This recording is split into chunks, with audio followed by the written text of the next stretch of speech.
On May's episode of Place and Purpose, Greg and Obi welcome writer and editor Manjula Martin, whose recent book, The Last Fire Season, A Personal and Pyronatural History, is making waves for its insight, its candor, and its eloquence. The Last Fire Season traces her experience in the calamitous year of 2020, when the pandemic was still raging. Manjula found her family bouncing between concurrent megafires in Sonoma County, where she lived at the time, and Santa Cruz County, where she was born and grew up. On this episode, Greg and Manjula are meeting for the first time, although Obi and Manjula have met previously and have engaged in on-stage conversations regarding California land fire in the recent past. The themes of The Last Fire Season, her book, investigate what it is to be Californian in the 21st century and how climate and ecological narratives interface with notions of justice and equity, and it is likely the discussion will revolve around the emergent complexity of such ideas.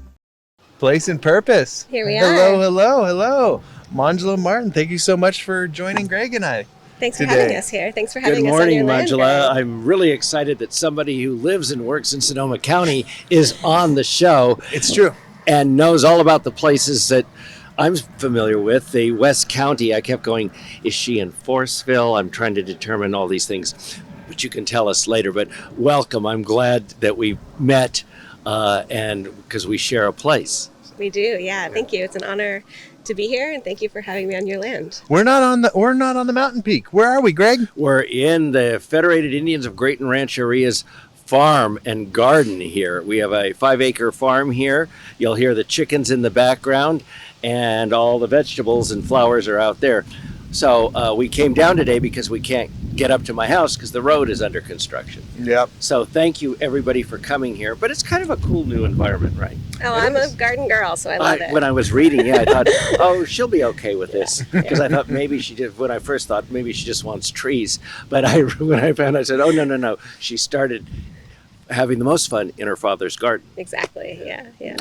Well, that's a good place to start. Why a garden, Greg? What happens here? Well, one of the things we want to do, the tribe has a two-pronged environmental program. One is Aboriginal restoration, restoring the Aboriginal landscape on hills and mountains and places in the parks that we're co-managing, where Point Reyes or the regional park Tole Lake. But on the farmlands, the other prong of our environmental restoration is organic farming, to produce enough organic produce in a sustainable way for large numbers of people. We began with just doing it for the tribe, and now the casino, and soon all of Sonoma County. So I think, given that there's so many people and all of us are here together, we have to think about feeding people. And we also have to think, which is one thing, and we also have to think about restoring the Aboriginal landscape, taking care of the trees and so forth. Yeah, and you're a gardener too. I am a gardener. Yeah, what does your garden look like? I have a garden that is strictly flowers and fruit. Actually, I don't grow food. Partially because I live among the redwoods and we don't get a lot of heat. So it takes way too long to grow a tiny, tiny carrot. And a lot of acid. And a lot of acid, from the redwood duff. But also, we have amazing local farms here in Sonoma County, which we utilize. So for me, the garden is really an exercise in beauty. Which I think is, very important in one's relation to the land. The land gives us a lot of things, and beauty is actually one of them. So it's mostly flowers. I have a lot of roses. We're slowly sort of turning over to having more native species that need less irrigation as things get warmer. But yeah, it's right now it's about to explode. It's amazing this spring. You've balanced a lot of vocations in your relationship to the written word. Would you say that like you're a gardener who writes, or are you a writer who gardens? Ooh, that's tricky. Can I be both? I suppose you can. Yeah. I don't know why I needed to set up a false dichotomy there. I mean, I had a really close relationship with gardens as a child. I grew up in Santa Cruz, and my father is a horticulturalist, and he teaches people how to garden at UC Santa Cruz, part of the farm and garden program there. And then, you know, as soon as I was 16, I was like an artsy person. So I was like, I'm out of here. I'm moving to the big city. Yeah. Went to the East Coast, lived in New York, did all that. Lived in San Francisco for many, many, many years. And so I've only recently returned to being a gardener. Yeah. And I had actually never had my own garden until I moved to Sonoma County. Yeah. Well, we were talking about connections before we went live here, and you have a connection to her father's teacher, UC Santa Cruz, is that right? Chadwick, Mr. Chadwick. And I was, let's see, I was 20 years old, and I went with a friend to UC Santa Cruz to see the garden specifically, the organic garden. It was quite famous and well known. And that was a time of, you know, the sort of hippie and the commune movements and organic farms and gardens all starting to blossom. And this was a model garden that many of us were going to see. And at that time I was, this is before I went wild and went to the city. We were going to have a commune up in Oregon. So we were looking at model gardens and things like that. Yeah. And so we went there, and until I read Manjula's book, I didn't realize that I probably met her father at that time. I'm sure he was there. Yeah. And that's the garden I grew up running around. And it's on a hill. It's on a slope. It's, I remember, you know, and so, Yeah, it's a very steep slope surrounded by redwoods. I think it's 2 or 3 acres. It's tiny. Yeah. But I just also remembered that I taught at UC Santa Cruz for almost 5 years, from 80 to 84, 85. I designed and created the EOPSAA writing program for students from diverse populations. Oh, wow. Yeah. What is that acronym? The EOP, Educational Opportunity Program. Oh, got it. Okay. And so, yeah, I just had a master's from Stanford at that time. And after teaching 4 or 5 years and realizing, as I used to call it, an adjunct lecture, I had no power. I had no power in the political system of a university. So I went back and got another master's and a PhD so that I could have a tenure track job. But yes, I was there. And now, ironically, I'm a regent. Yeah. So Well, I was thinking about the commonalities between us three, and there are a few of them, both professionally and interpersonally. Like, I think it's just interesting to find us here. We all have books coming out this year, or had a book come out this year. I'm the only one that's still pending. This book, The Last Fire Season, is the reason for the conversation today, or at least it was the impetus. I don't know if it will ultimately be the final reason. I think that the final reason lies somewhere in the title of this program, which is place and purpose. What is the meaning there? The Last Fire Season. It is. Congratulations on this wonderful book. Thank you so much. Greg had this book come out that we discussed in our last episode at length. We went through all the stories there to discuss the themes, The Forgetters. And then my book, which is again a fire book. It's called The State of Fire. Why California Burns is the 3-word subtitle, which will be here in the fall, and we'll talk about that when it gets it. But I'm going to be talking about that too, because the book's already in the can. It's already off to the printer, so it's congratulations. Thank you so much. That's a good feeling. Yeah. You have a minute before the severe pre-publication anxiety kicks in too. Probably. Oh yeah. Yeah, you'd think, but this is my 6th book, and God, there's nothing like the ecstasy of holding the new baby in your hands. Speaking of such things, the inner personal parallels between us three. It's like we're not married. I mean, you and I are partnered up, but us three, we're not married, and there's no kids here either, which is interesting. So we have this very sort of like fluid relationship with the cultural artifacts that we produce. The voice towards the past, the relationship with those who came before, the land upon which we claim as home, and then to like this future responsibility, this future becoming, if you will. And this is kind of an interesting idea, and let me know what you guys think about that word, because you say in The Last Fire Season that you, in your idea of like, and I don't know if this is sort of like a trick of sort of like linguistic relativity or something, but you're like, Careful, it's a trick question, Manjula. well, I don't mean to, what I mean Yes. well, it's like discussing fire not as a consumer, but as a becomer. It's not consuming. You think of fire as like it's like eating everything, right? endless That's the way, the appetite for everything. Devouring was one of the Becoming. verbs you used. Yeah. And your recent foray into the genre of memoir was in the book that came before The Forgetters, and that was called Becoming Story. So there's this nice like little hinge word there, which is becoming. Yeah. Yeah, I mean, I think, you know, we were talking about this a little bit before the broadcast. There's a lot here. I mean, first of all, you know, like I always say, like, my book is not my child, and also that's okay.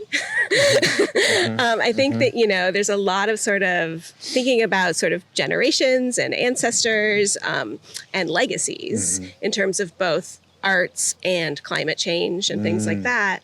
There's a lot of sort of looking into the future, and, you know, and there's a lot of talk about parenthood, honestly. And I'm really interested in the idea that, you know, one can offer a nurturing kind of care outside of traditional parenthood as well as within it. Yeah. Does that make sense? No, it absolutely does. And for me, thinking about sort of like, I don't have kids, right? So how am I going to become an ancestor to the people who follow me? And, you know, that makes you think. I think when this question comes up, we are all conduits from the past to the future. And in being a conduit, we become part of the story of the whole. So they're not are my children, they're anything. I'm just a conduit that's changing a part of the story that's moving to the next generation or to the rest of life that will follow. So all that we are is what we will leave. And so I always keep thinking that way. And I love that about your work, Greg, like really sort of the idea of story being the through line in everything, which obviously as writers and artists, we're down with that idea. Well, language is all we have. Exactly, Stories, yeah. As I always say, it can kill 6 million Jews or it can doctor the world. Which way is it going to go? Yeah, Yes. exactly. Yeah. Or something in between even. Often. Yes, often, yes. Well, the idea of becoming is a process. It's certainly not any kind of destination, right? It's evergreen in that sense, and that strikes me as a very sort of hopeful note. You know, especially as you know, well, let's take a step back. So this book here takes place inside of one very discrete time frame. In fact, it's divided into 4 parts, right? 4 months over the very strange threshold period that was August through November of 2020. Yeah. I mean, that looking back on that time, it feels like something was wholly dislodged in at least the Northern California mindset. It was wild. And, you know, I think that the pandemic being part of that too makes it sort of much more widespread than Northern California. Yeah. You know, that was a really intense fire season here, as we all remember. And I chose to sort of focus my storyline around it because I felt like, you know, I understood that fires happen, and I understood that fires happen where I live and into the places that I love. You know, I grew up around here. Like, I'm not new to fire. But for me, that season was really the season where I was like, oh, this is something different, and it's not going away.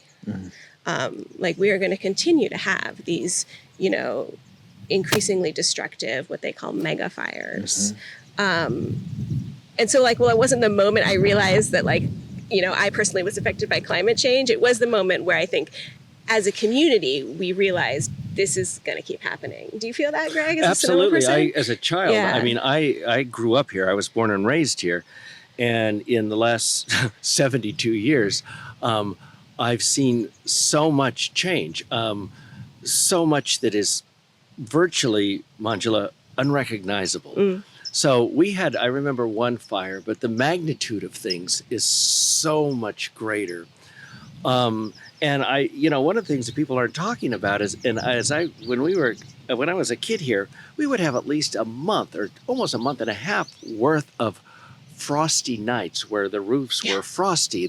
You had to go out in the morning and pour hot water on your car shield and all of that. I even remember that from the 80s when I was a kid. And the last 4 or 5, 6 years, we maybe have 4 or 5 nights that are kind of frosty, but no more.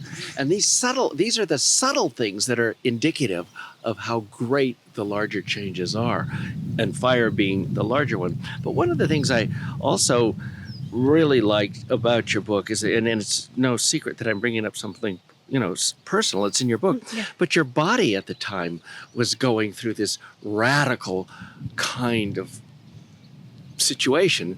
And a change, yes. And so I really love the way and that you're negotiating what's going on with your body to what's going on in the environment.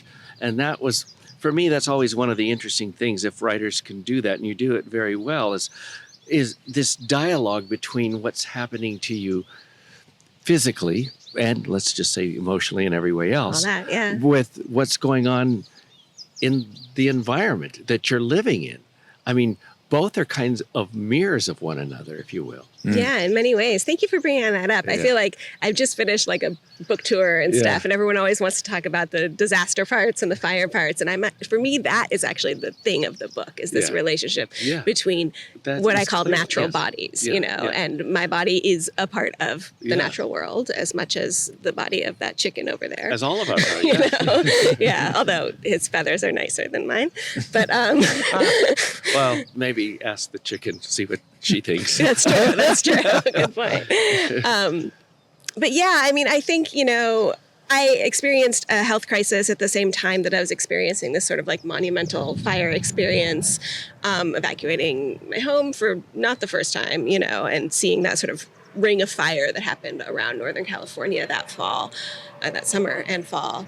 I was also dealing with chronic pain, which was the result of a series of medical mishaps involving my reproductive system and a hysterectomy. So going back to the no kids thing, that's a part of it. And I think just the coincidence that those things happened to me at the same time was transformative. It really sort of, in a way, I don't want to say that there's like a benefit to chronic pain because it sucks, but living in pain sort of allowed me access into different ways of being with the land that I live on. And one of those ways was gardening. Like, I gardened in recovery. And gardening was one of the only places that I found sort of like that beauty and that, that apple tree waiting for that shoot. It still doesn't have fruit. It'll take a while. I know. Yeah. That's what my dad says. Yes. They're young. They're like 5, 6 years old. Yeah. Well, I want to thank you and commend your bravery, quite frankly, and your candor for talking with two men about such, real intimate issues. Oh yeah, these things men should be talking about them. I think the most admirable quality to the deftness of the writing, deftness, would be the way that you eschew the metaphor. Thank you. And you said it very well when you were talking about the dialogue between these natural bodies. It's not that one is the other. We can't quite go there, because I think that you would sort of devolve or dilute the larger story of what you were going for. Absolutely. Yeah, no, thank you for making that point. I mean, I think, there are many parallels throughout the story in sort of living with pain and living with fire sort of come together and go apart various times throughout the story. But really sort of the idea of the metaphor was very powerful to me at that time, because most of our metaphors are from nature, right? If not all. Or physical things. Physical things, right? Yeah. And I was sort of really on honestly tired of the same metaphors that I was hearing, many of which were centered around reproduction and fertility and that sort of thing, like the soil is fertile and things, birth new things and all that sort of stuff. And just because of what I was going through personally, that grated on me, and obviously those things are true. And that's the reason why we have them as metaphors. Yeah. The earth is a font of fertility, obviously. It has given birth to all of us. But I was really curious as a writer, sort of ways of challenging that and ways of finding new ways to talk about it, I think, new ways to write about garden and body and land and nature that really sort of look at it as what it is. For what it is. Fire isn't a metaphor. It's fire. That's right. And it is a metaphor, and that's great, and we use it as such, but it is also a very real thing. And to me, that's like an exercise in like letting go of a human-centered mindset. Like this tree, I could definitely write a poem about, but also it doesn't exist for me to write a poem about. It has its own life. That's a wonderful thing to say, Manjula, because I think whether it's body pain or whether it's the experience of fire, it's a reminder that we're not the center of the universe and in control. At all. And then that notion is what's gotten us in so much trouble. Yeah, yeah. And so, in a way, these things that may happen to us are a blessing to remind us, or a gift even, to remind us, hey, I'm not the center. I'm a part of, and I'm not in control. We're not. We can have effect, obviously. We did climate change. Yes. We definitely did that. But it's coming back on us. But we're not in control of it. No. Yeah. And now we will pay the price because it is living. One of the things I wanted to talk about too, or just mention again about what you went through, and women were so important in Indigenous culture here. So strong. The medicine, in fact, the most powerful women were the human grizzly bear cults that were principally women. But a lot of the women here who became doctors and medicine people were childless. And many of them also didn't come in or start practicing until post-menstruation. So, after they would begin doctoring afterwards. One of the things that I was always told is that if you had children, if a woman had children and you were a medicine woman or a doctor, your enemies who you healed and doctored and put stuff away would go after your children. So you were in a position where you weren't vulnerable. Oh, interesting. Yeah. It's a way of holding power. Holding power, yes. Yeah. And not being vulnerable to men or others who would go after you or other women. Yeah. Or their children. Yeah. So, again, it's kind of a empowering time in a woman's life, I would imagine. I'm a man. I would imagine at a time when you're realizing that reproduction is no longer an option or part of your being. Yeah, I mean, I got to say, I love the post-reproduction phase of life so far. I'm in my late 40s, so it hit me a little early because of my surgeries. But are we allowed to swear here? Yes. There's just like a true I don't give a fuck to it that I am experiencing and that I see other women experience too. That is, as you said, really powerful. It's really sort of an invulnerability, you know, in that way. And I think, it was a difficult process for me because I hadn't planned on having children. I also did not choose to have my organs removed. Right. And so for me, and I write about this in the book, like having that choice taken away is also having that power taken away a little bit, and sort of entering into the American healthcare system is an exercise in having your power taken away in many ways. And for me, what happened to me definitely would not have happened without that system. I had a birth control device that malfunctioned. Yeah. And on the other hand, without that system, I probably would have had to have kids at a very young age. So it's tricky. Yeah. Well, the other thing that's interesting is, remember, we had the menstrual huts where women for 5 days during the month were separated. Of course, many of my feminist friends years ago would always say, oh, that's discriminatory and blah, blah, blah, blah. Yeah. But in fact, you forgot that the bears and the cougars can smell blood up to 100 miles away.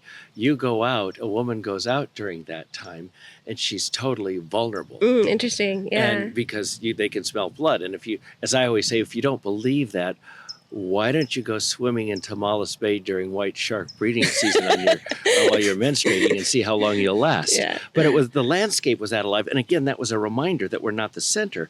And during that time when women were in the menstrual hut, they didn't do anything. They got to just sit and talk amongst themselves, weave baskets, focus on their power as women.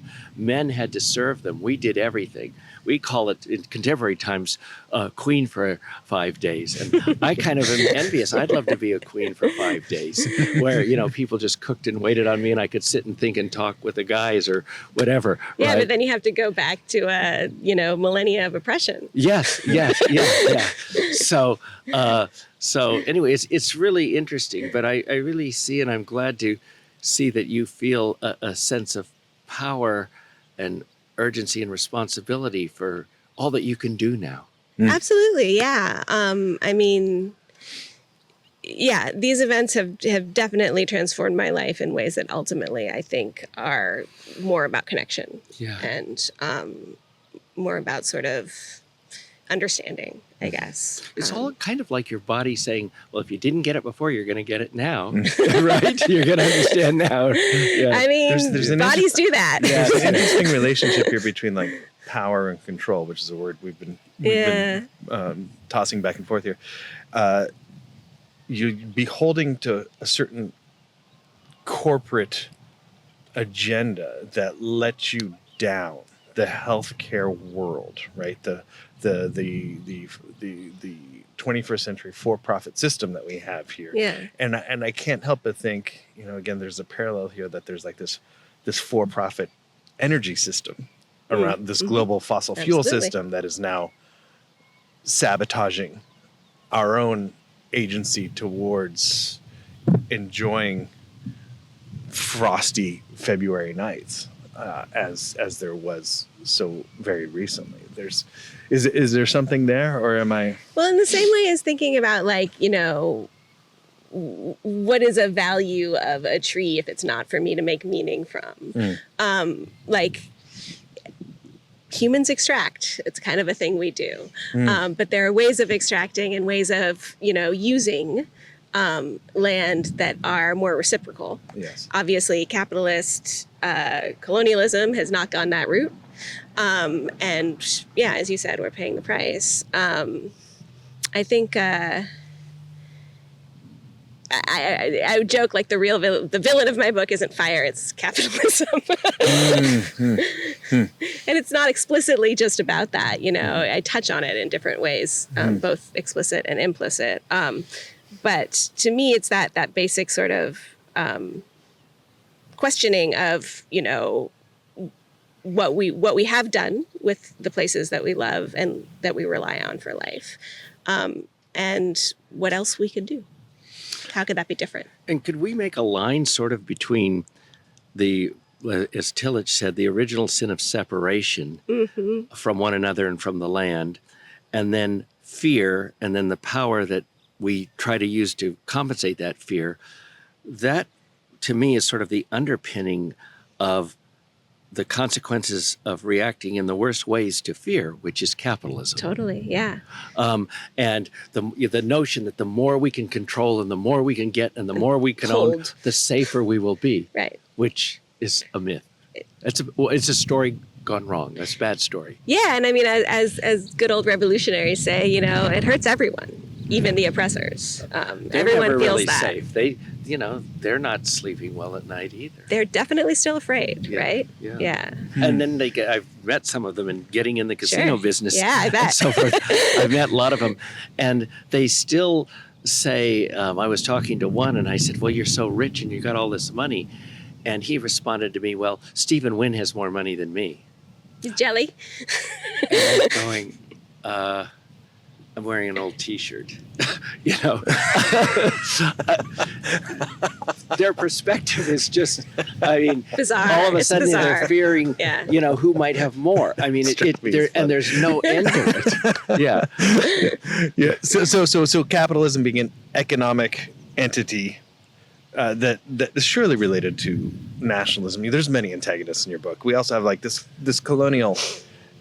Also heroes. Heroes, Yeah. sure. Can't forget the But these different systems that are worthy of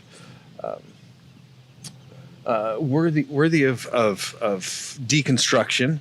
The part of the process that these conversations with Greg has afforded me is this larger inclusiveness of this indigenous critique towards all of these things. Like you could go from resource extraction to even like the quality of war between nations, which there's Southern Pomo and Coastal Miwok have a particular relationship to even that is ritualized and not overt, like it spirals up towards even notions of space and time. There's this very interesting component to your book here about what time is, right? There's these 4 months, but there's also like this derangement that happens in those 4 months. And I felt that too over those pandemic years.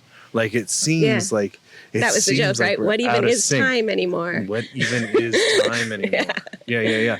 Well, the idea of even like the linear progression, from the cradle to the grave, which is something that the Indigenous critique, especially in Greg's work, really points to, is this idea of sacred time, which would be more like a circle. And I think that there is wisdom there towards the larger question of how do you make a society that exists in some sort of homeostasis over millennia? Right. That the Indigenous critique offers. Those societies have been made and were made, right? Yeah. Well, and I think one of the things that I've talked to Obi about, Manjula, is that yes, there were many small nations here, and we were all responsible for parts of the landscape which were connected. So there would be trouble if one group wasn't taking care of the streams that were feeding the laguna, for instance. Of course. And then there would be trouble. So as I always said, the health of the water was indicative of the political health of the nations. So it's universal, I think. Yes. Yeah. And the other thing is we always considered physical warfare the lowest form of warfare. So if I had to hit you, I would only indicate to everybody else that I didn't have any spiritual powers. And so rather than, hit you, maybe with my songs that protect me or whatever, you might have a mother or father or a kid that might drop dead the next day. So all of that reminded us of how everybody and everything had power. And you violate that, and you're going to have consequences. You are constantly reminded of that. It was endemic in the culture and the way of thinking. Yeah. So, of course, the anthropologists characterized us as cultures predicated on fear and black magic, when in fact they were cultures predicated on profound respect. Right. Constantly being reminded you're not the center of the universe. Right. Which I think is actually the default way of people. Yes. Yeah. People are not strictly extractive or strictly grabby or strictly afraid, and even sort of, some sort of like, person who is like, I don't believe that women should have healthcare rights or have access to abortion. They know women who have had abortions, and in their personal life, they're actually interacting with people, in a way that is more respectful. Sometimes not, but sometimes yes, and I think that, like, to me, like, when I moved to Sonoma County, it was my first experience living in a small town or rural community. And that was something that I really learned, was that sort of sense of interconnectedness, where it's like, you're going to see these people around. Some people might have different opinions about certain things. Folks with American flags on their trucks. Yeah, like the guys with the 4 giant full-sized American flags with on their the truck. tires that are as big as this table. Yeah, I mean, it's not that long of a way from my house or whatever. I think that there are ways that, you can work to change these larger systems in the long run, but also people are people and you have to sort of meet them where they are and deal with them. That's so well put and beautiful. Because again, I have these thoughts when I see these trucks, and yet I see these, and yet I see these guys in the gym, and they're actually pretty nice. You talk to them, and politics is one thing, but the thing we share is families or friends or what they wish for their kids. Right, yeah. And you start working on that level, and there are these commonalities. And so, you kind of see that. What I'm curious about is how to sort of then make that jump from those personal commonalities to a larger systemic change. I don't have the answer to that, obviously. Well, there is not one answer. There's more for every situation. There will be an answer, of course. But one of the things, I guess, with the casino, they always will ask, "How's it going?" And I talk about the jobs and benefits. And they all love the idea of having a job where you have benefits and good pay. And then, of course, what I always will do is jump from that when I can to, wouldn't it be good if all systems were like that? Right. Yeah. So there's a way to always transition in this particular case. I mean, I widening the lens a little bit. Which is kind of bizarre because without a casino, I wouldn't have had that narrative. Huh, interesting. Oh, right. That's good. So, irony. Yeah, the irony of the whole thing. Yeah. So, specifically, I think that we can, if we could talk about fire in this frame of reference regarding the algorithmic enslavement of our minds towards new media as something being this or that. It's either capitalistic or it's communistic or socialistic. It's either Democrat or it's Republican, it's red or blue. It's either good or it's bad. And which is something that doesn't exist in the Indigenous critique necessarily. Okay, so you used a new vocabulary word with me this morning, Greg. You spoke of this vocation, this occupation, this calling of being a fire doctor. Yeah. Was there a gender role with fire doctors? You were talking not that I know of, but I also know that, and I know of their descendants. I know the stories of a group of men, and this was men in Lake County, but who were fire doctors. In fact, I grew up with their grandchildren, where they would actually breathe the fire and take the fire and have fire in them and blow it through people to cleanse. They were the fire doctors, and I know the names, and I can trace them right back. There's pictures of them in the books, and I know that this one and that one and that one were fire doctors, and they would actually use the fire with songs and everything, and those were often the same men who, because of this relationship with the fire, would direct the controlled burning in the area. Right. So they were like fire doctors who literally doctored people with fire, but also doctored the landscape. With fire. Yes. And it wasn't because they were men, it was because they had that relationship with fire. And a woman could have it just as easily, I mean, I think that's something that I get into a little bit in the book, which is always fascinating to me, is talking about that binary, right? And I think you can also apply that to gender. There's a part in the book where I'm talking to a couple of folks who practice good fire. They're fire scientists and former firefighters who do prescribed burning now in Northern California. And these are folks who've traveled all over the world, burning with all kinds of people in Indigenous communities, in government situations, all sorts of stuff. And throughout our conversation, I noticed that one of them is referring to fire as they. First of all, they're giving fire a personhood, which not everyone does. And they're very intentionally placing them in this non-binary place. And that was just delighted me. I thought that was so fascinating. And I think especially because my book does, it does involve gender. It involves being womanhood and things like that. But it's also really, there's so many spaces for the in-between and so many possibilities in the in-between. And that's actually what I think is super cool about fire. as a metaphor. Yes. Yeah. The narrative now that I see is 100% destructive. Fire is absolutely this across the state. And I think that's problematic on so many levels. First, getting even over the thesis of my book is that fire in California happens not because of trees at all. Right. Fire has always happened in California because of decisions made by people or decisions not made by people. Always. Or lightning. And lightning. Well, lightning accounts for Volcanoes. about 18%. Yeah. 18% of ignition sources over the past 30 years or so. It would not account for, if it was just lightning, California would be a completely different ecology than it is. Completely different. It would be unrecognizable to us. Yeah. The configuration of our arboreal habitats across the state would be completely different on a landscape level from top to south. And southern Pomo, coastal Miwok being one of the great biodiverse economies of pre-contact California, to such a degree that there are more people living here than anywhere else on the continent, right? Yeah, except outside of the present site of Very Mexico populous. City, which was the Aztec capital. But per capita, yes, absolutely. Yeah. Because it was such a rich, diverse environment. I mean, the pyrogenic agriculture is the mechanism by which that environment was maintained. Yeah, the land became the supermarket. Yeah. I mean, we could talk we could talk about how.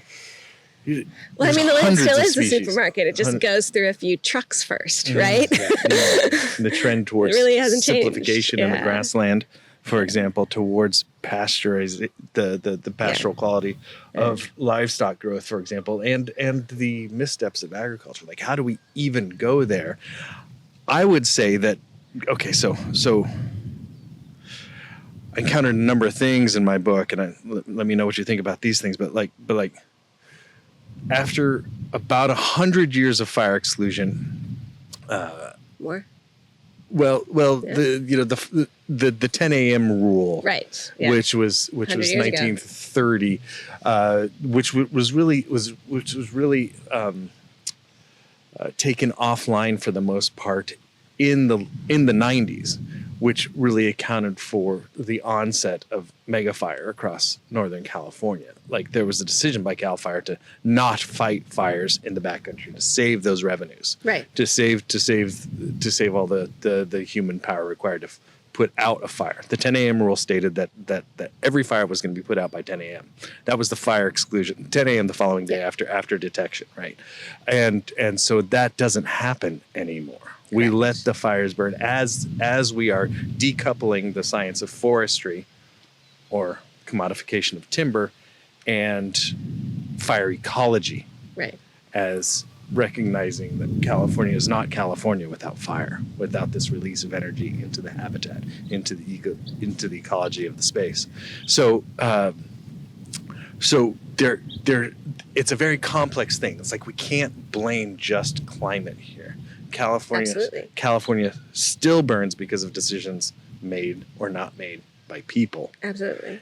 And going forward, then, might we transform? Like, what would it be to celebrate fire in California? What would That's interesting. What would it be to not have 100% destructive rhetoric, where we recognize it as a neighbor? I do feel in my little bubble of the world, and I'd be curious as to what you both think about this, or what you're seeing, and as you talk to people about fire and nature. I do feel like even just since the events of this book, even since 2020, say, in my little bubble, I feel like there has been a shift in awareness of that. I feel like now most of the people who live in a fire place like Sonoma County do understand that basic history, which is that the land used to burn, people used to burn it, we stopped, and that's why we're here. At the same time that we stopped, climate change accelerated, and that's how we're here. So I do feel like there has been a shift in some popular awareness about that. Are you all seeing that as you go around talking and stuff? And I think an offshoot of that, and to kind of go back to your question, Obi, is I think that perhaps we can start seeing fire as a potential savior. Yeah.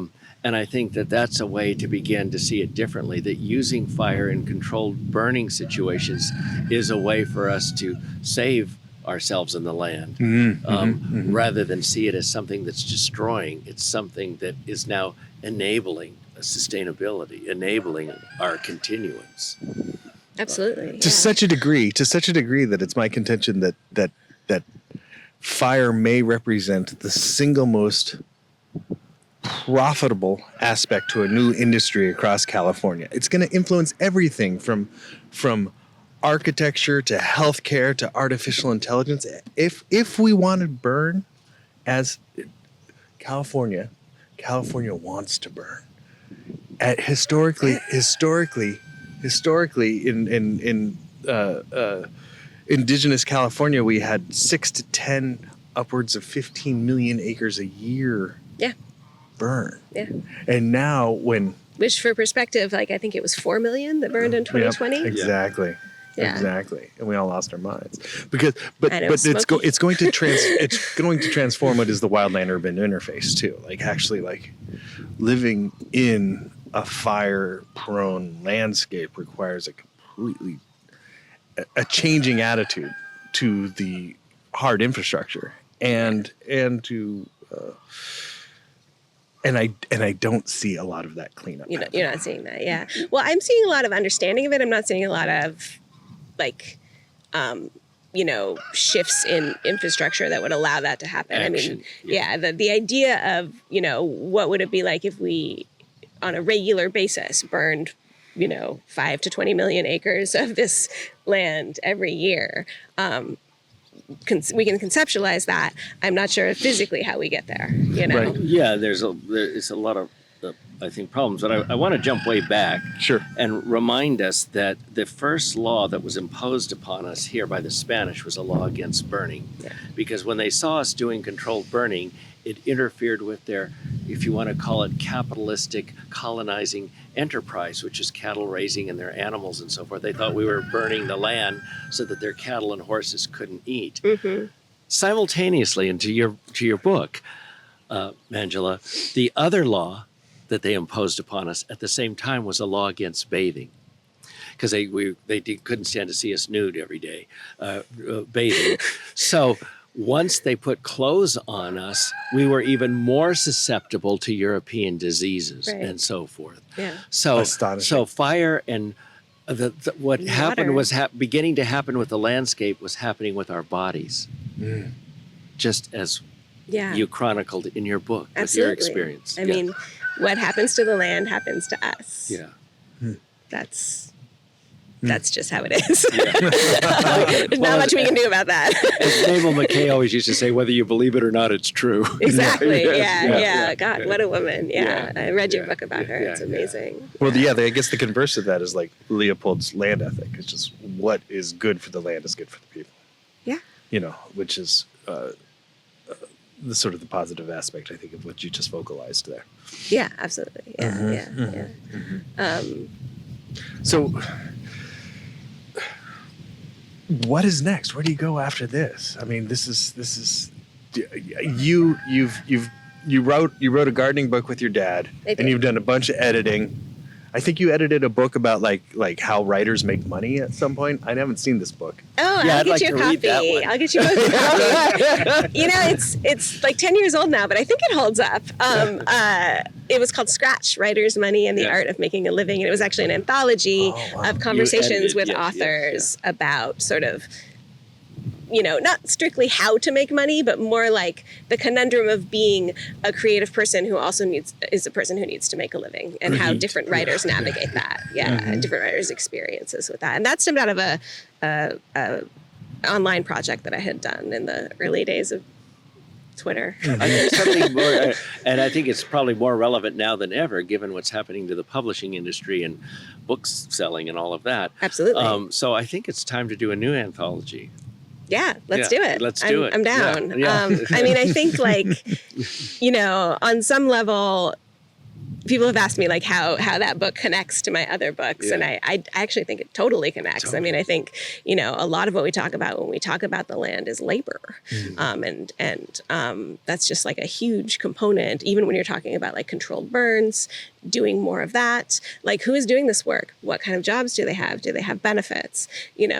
I think that's just like a huge part of this puzzle, particularly in California, that we're just beginning to see emerge. How do we, how is it, what do we do and how do we enable storytellers to keep telling stories? Absolutely. Yeah. I mean, we're not programmers, or but engineers. There's, as your work shows, Greg, there's still value in stories. In fact, I think there's more value personally, but I'm a writer. There's power there. I want to go back to that word because I'm really interested to hear you guys talk more about the relationship between power and control, because I think there is a political relationship, a correlation even with the domination that political power might hold to control the agency of whatever sort of field of reference we're talking about. But the power that you're talking about when you're engaged in warfare, say without violence, without violence, what a timely sort of conversation this might be. Like how do you have power without the exertion of control? The land belongs to those who work it, as my partner would say. Stewardship then is you just winced at that word. No, I did, didn't I? I just feel like stewardship has become one of those buzzwords that you hear people say, but they're not actually talking about what I think they're talking about. It's like, yes, we're good. We're doing stewardship. We're good. We don't have to pay any more dues. Like, we can still, treat the land like crap and extract from it because we do stewardship on this one tiny tract of land or whatever. So I'm just reacting to sort of like a shift in the buzzwords that people use. Like a greenwashing like a greenwashing of that. Yeah, exactly. And, I tried in this book to find another word for it and I haven't been successful because it really is a great word. Yeah. Or those who recycle and they think that's enough. Yeah, exactly. Or I have so many friends who are environmentalists and fighting for the redwoods and fighting for many things, and then they have lots of dogs and things that are eating meat and all of that. There's these huge disconnects, and I'm not against pets or I don't want to say anything, but remember, meat and meat production is one of the big, see the birds agree, with one of the big problems here. So there's all these disconnects where we think, well, we're stewarding or I'm doing something, I'm doing my part, but just remember the part. You still have to make connections between everything else you're doing. I'm going to stick with connections that really sort of lead to being able to shift power. Shift power. Say more. It's connections with the people around you. It's connections with the place where you live, and that goes for people who live in big cities as well as people who live out here in the country. I'm going to stick with stewardship though because I think it implies a relationship that is outside of some sort of economic hierarchy. Like management, management itself implies subordination. Yeah, the word management. Yeah, it's tricky. Yeah. It is tricky. But even like in the environmental realms, I mean, environment is a nature. What is that? I don't know. It's a commodifying word. It's a commodifying term, and I guess that's what we're trying to avoid here. We have management. We have conservation, which even implies like resources being spent or not spent. Well, it has a very dark history in this country. Oof, it sure does. Well, again, there'll be something here that I keep thinking of, and we've talked a lot about this a lot in the show, is the notion that somehow nature is outside of us. It's there. Yeah. And that's what you come back to. The swallow's beautiful. That's what you come back to at the end of your book, that you are in nature, And then while you're not a tree, you're in relationship to it, which means you're in nature and not separate from it. You may not be the tree, but you're in relationship to the tree. And that relationship That's what I'm talking about when I say yeah. shifting power. Yeah. Like that kind of sense of a mutual responsibility, I think is very revolutionary and has so much potential. And I think you see that in tiny ways every day in your life, you know? And I feel like, anecdotally, in my experience, I feel like more of the people I run across in my world are feeling that need. They're feeling a need to sort of have that relationship with the more than human world. Mm-hmm. Well, as we begin to close this conversation, I was thinking like exactly what you're talking about, the relationship. There's a passage in your book. I don't have the page marked. I can't remember, but it was the artist who digs a. Yeah, okay, cool. She Ana Mendieta. Okay, why don't you tell us the story? You know which one I'm talking about? With Yeah, the I burning could just of the read hole? it. It's just Yeah. like a paragraph. That'd Okay. be great. Okay. Yeah. Let me see. It was one of these future memories. Yeah. Was that the context? Yeah. Well, it took place within a future memory. I'll just read these two paragraphs, and it explains who she is in it too. Okay. So yeah, this is actually just after the conversation that I was telling you about, where I'm talking with these fire practitioners about sort of fire's personhood. And gender and sort of a more spiritual experiences with fire that they, who are fire scientists, have had, you know. And then I talk about, I guess I'm at a prescribed burn when I'm talking about this. So I'm observing good fire. In my first few years of wildfires, I had related to fire as a destructive force, the same way I thought of my body's pain. I had hoped that perhaps my experience of living with pain might help teach me how to live with fire. I must have thought that as a person in pain, I had some sort of advantage in navigating indescribable forces. But on the morning of my first prescribed burn, under the oaks, in a wild intimacy with a small piece of dirt and flame, fire begins teaching me to redefine what it means to be alive at all. I always thought of fire as that hungry monster, gobbling up everything in its path. I hadn't yet understood fire is already part of everything. Fire doesn't consume, it becomes. The Cuban-American feminist artist Ana Mendieta often used elemental materials in her work: blood, water, dirt, fire. Mendieta worked in the 1970s and 1980s until she died in 1985 after falling out a 34-story window. Her husband, another artist, was thought by many to have been involved in her death. He just recently passed, by the way. He lived a very long life, unlike she did. In her Silhouette series, Mendieta created installations in which she blended her own body into natural settings, embodying a tree, a puddle of mud, a patch of forest full of flowers, etc. In 1976, she made Silhouette en Fuego, a film for which she dug an outline of her body in the dirt and set it on fire. I first saw the image of a woman's silhouette in the earth burning many years earlier in an art history course. After the fire on the path behind my house had terrified and attracted me, I recalled this image. The tree that had burned inside of itself reminded me of Mendieta's art. Her work was concerned with displacement, identity, and gender. She was displaced from Cuba and her family at age 12. And as an adult, she saw her art practice as a return to a maternal source. Her silhouettes were, she wrote, a dialogue between the landscape and the female body. Today, at the springtime burn that is miles and years away from the path behind my house, as dirt grows into flame on the land, the image of Mendieta's burning silhouette overtakes my thoughts. I wonder what it felt like for her to climb inside a hole in the ground shaped like her own body, to sculpt the soil around her hips until it took her form, then to step out of it, throw a match behind her, and light it all up.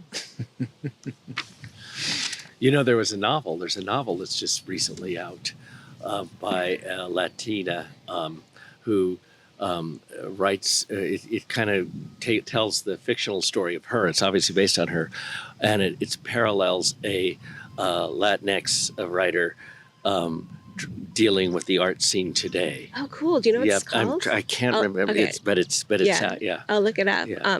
I mean, there's also, I just read, there was a really interesting article about her legacy in the New York Times recently about sort of her family kind of, struggling to protect the rights to her work and her story. I guess there's going to be a Hollywood movie. And with the guy, and the husband. Yeah, like Carl Andre, who was a known artist and was never Apparently convicted. jealous. Yeah. Is there a novel in your future? That's what I'm working on right now. Oh, is that right? Because it's interesting that you chose to do this in the first person narrative. This is a memoir as opposed, because it strikes me you could have novelized this. No, that was very intentional. And again, placing myself within this landscape is very much the point. I was struck by when she was reading about the Mabel McKay quote about like that. I think it was you who were talking to her about the fear of what's going to happen to these old beliefs. And she's like, the spirit doesn't go anywhere. What's it going to do? Hide under a rock? She laughed. She said, what's it going to do? Hide under a rock? It ain't going nowhere, she said. Yeah. And it strikes me like in that art piece, there's a form of fire doctorism there. There is a purging because we all, to light it all up. It's like, that's my own mortality. That's Makes my me smile, relationship to my own body and to the land. That's right. Well, again, I've said on this, I hate to be repetitive on this program, but a way to kind of bring Mabel into this towards the end of it is when we were driving, and I told a story about, this was 45 years ago or so, and she said, she's looking at the dry hillsides, and she said, everything's going to burn. Everything's going to go dry. Everything's going to burn. That's my latest dream, and we're coming to that point. And of course, I was younger and more arrogant and stupid than I am now. And I said, well, Mabel, what do I do? What can we do? And she laughed, and I laughed at me, and she goes, that's cute. What do I do? And I said, well, no, I'm serious. What do we do? And she took a silent beat, as we say in the theater, and she said, you live the best way you know how. What else? That's Mabel McKay, the dreamer. You're familiar with it?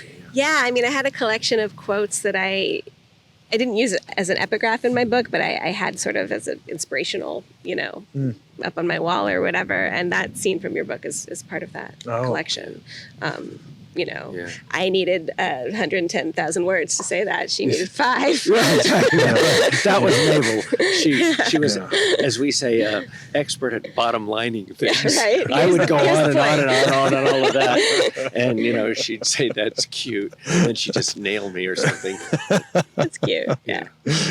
That permission, that acknowledgement, that allowance to live the best life you can is so anathema to so much economic duty that I feel called towards every day. That just threatens to erode every part of me, and that responsibility. Am I doing enough? What's my footprint? I know that the climate footprint itself is an invention of the fossil fuel companies, and that's that's a trick. But still, I can't. But now it haunts me, right? Yeah, because you're a good person and you don't want to fuck up the world, And yet we're connected to and feeding the fossil fuel industry, which is what we have to deal with. Yeah, and that humbles me when I think about the other things. People say, "Oh, you're giving all this money, you're doing these great things for the environment," and I'm thinking, yeah, and how am I getting that money to do this for the environment, and what is this connected to, and all of that. So short of totally extricating ourselves and living in a cave, we're somehow connected. But I think the job is, in whatever we do, to see what we can do to transform that, to be transformative. So here's what I find in my research is that the story is changing so rapidly. You can't talk about climate change even as we talked about it 5 years ago. No. It's like for the first time last month, and I don't know why this isn't like world headline news. For the first time, California produced more megawattage via solar, wind, and hydro than it needed. For 40 days in a row, haven't needed a drop of fossil fuel. The entire state, 40 million people. That's climate leadership in a way that's a first in industrialized societies of this scale. Yeah, I mean, it's kind of like people like to argue about like what are we doing, what can we do, and like I mean, I personally believe like unless we shift from fossil fuel, it doesn't fucking matter. That is number one. And finding ways to do that is necessary to survival. We are. I would caution that it now seems to me like the biodiversity crisis is beginning to overshadow the climate crisis. Well, they're not unrelated. They're not unrelated. They're very related. Yeah. Right. But as we go forward at a breakneck speed to invent this new industry across California, that requires so much habitat space, the destruction of so much habitat space. The criticism becomes spending nature to save nature. Right. Yeah. Becomes what? Spending nature to save nature. Oh yeah. So cutting off our nose to spite our face. Right, Healthy ecosystems are built upon biodiversity. Healthy ecosystems supply the ecological services that every human settlement has relied upon since the beginning of mankind, right? Yeah. And will always rely upon. So and that's why you're planting flowers in your farm, just the over diversity here. going forward. That's right. I mean, I can see how many habitats just sitting at this table, right? Mm-hmm. How many species? How many different birds are in the tree above us? An egret just flew by. There's a barn swallow. There's chickens. There's humans. That's not even counting the grasses, which I don't know anything about. I love it. Manjula, thank you so much for joining us today. Thanks for having me. Yeah, wonderful. It's been great. It's been a true really pleasure. A treat for me. Yeah, likewise. Yeah, I'm a fan. Very inspiring. I'm excited for your book coming. Oh, Give us my a plug. goodness. The State of Fire, Why California Burns. You could follow me at Coyote Thunder for regular updates. You can go to heydaybooks.com to check out their regular updates, and that's where you can get Greg's latest book. Yeah. I'll be The down Forgetters. there tonight doing something. Oh, you're going to be down there tonight. And Greg and I are May both 2nd. at the Bay Area Book Festival the weekend of June 1st and 2nd. We're not doing an event together, but we're both doing other Yes. events there. I wish we were, yeah. You're doing I'm going to be in the mountains. Who are you talking with? I'm doing one panel with Tommy Orange. Oh, cool. And then I'm interviewing Joan Baez on her poetry. Yeah. Dream. Yeah. Dream. That is a dream interview. Yeah. Manjula's book here is The Last Fire Season, A Personal and Pyronatural History. It is one for the ages. It truly is. What a flag planted, to use a colonial image, but it really is. It's a marking stone. It is a wayfinder. And thank you for this eloquence and your candor today. For sure, it's an important book and a model of experiencing or textualizing the relationship that we have, our bodies, with the landscape. And I think we're giving away a copy. Yes, we are. It's true. Yeah. Who's the winner? Of everyone's book, right? Yeah, let me see here. I'm trying to look at my phone in the this sunshine is here. I signed it and everything.